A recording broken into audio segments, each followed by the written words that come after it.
ঢাকাই সিনেমার দাপুটে অভিনেতা মান্না 2008 সালে হৃদরোগে আক্রান্ত হয়ে মারা যান তিনি। তার অভিনীত শেষ সিনেমা জাহিদ হোসেন পরিচালিত জীবন যন্ত্রণা, যা এখনও মুক্তির অপেক্ষায়। কয়েকবারের মুক্তির পরিকল্পনা থাকলেও তা পিছিয়ে যায়। গত বছর 15 ডিসেম্বর সিনেমাটি মুক্তি দেওয়ার কথা বলেছিলেন এর প্রযোজক খোরশেদ আলম খসরু।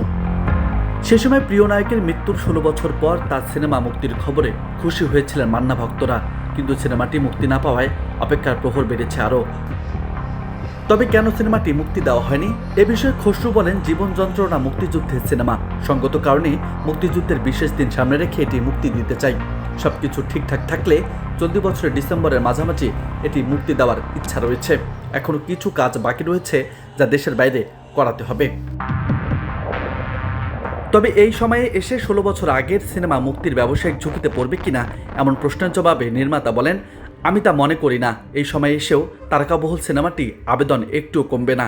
এটি মুক্তিযুদ্ধের সিনেমা, এর সময় 16 ডিসেম্বর পর্যন্ত। আমি যেভাবে গল্প লিখি তাতে কোনো সমস্যা হবে না বলে আমি মনে করি। আশা করছি এটি এখনও দর্শকপ্রিয় সিনেমা হবে।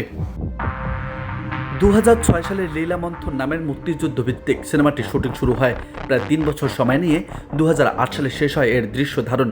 সিনেমার শেষ দৃশ্য ও ডাবিংয়ের কাজ শেষ না করতেই মারা যান মান্না। পরে আংশিক ডাবিং করেন অভিনয়শিল্পী রাতিন। সিনেমার বাকি কাজ গুছিয়ে 2011 সালে সেন্সর বোর্ডে জমা দেওয়ার পর নামের কারণে তা আটকে থাকে। তখন নাম বদলানো না হলেও 10 বছর পর নাম বদলে সেন্সর ছাড়পত্র পায় সিনেমাটি।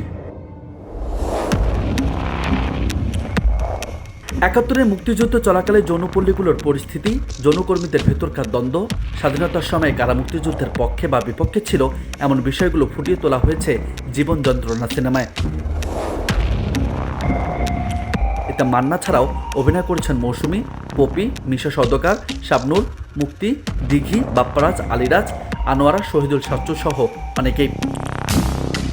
রাজু আহমেদ, বার্তা 24।